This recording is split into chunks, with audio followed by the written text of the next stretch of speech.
Forever living product বিজনেসে 2CC complete করেছেন, FBO হয়েছেন, অফিসিয়ালি আইডেন্টিটি কার্ড বা আইডি কার্ডটা করতে চাচ্ছেন, সেই ক্ষেত্রে করণীয় কি? প্রথমত স্মরণ রাখতে হবে আইডি কার্ডটা অনলাইনেই করা যাবে না, অফিসিয়ালি ফিজিক্যালি গিয়ে আপনাকে আবেদন করতে হবে। যে ডকুমেন্টসগুলো লাগবে, সদ্যতর 1 কপি ছবি 100 টাকা, এবং আইডি কার্ডটা জমা দেওয়ার জন্য প্রোডাক্ট সেন্টারে গিয়ে বললেই হবে, একটা ফর্ম পাওয়া যাবে, ফর্মটা পূরণ করে এই 3টা ডকুমেন্টস কাস্টমার সাপোর্টে জমা দেওয়ার পরে আপনাকে একটা মানি রিসিট দেওয়া হবে। ওই মানি রিসিটটা সংরক্ষণ করে রাখবেন, পরবর্তী 1 থেকে 1.5 মাস পরে যখন আপনাকে আইডি কার্ডটা দেওয়া হবে ওই সময়টাতে ওই মানি রিসিটটা লাগবে।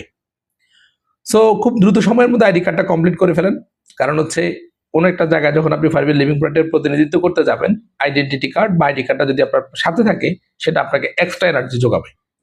ফরএভার লিভিং সংক্রান্ত খুঁটিনাটি বিষয়গুলো জানার জন্য ফলো দিয়ে রাখতে পারেন ফরএভার উইথ জাহিদ, এবং ইউটিউবের সাথে থাকতে পারেন forever with Zahid. Thank you so much. Allah হাফেজ। আসসালামু আলাইকুম।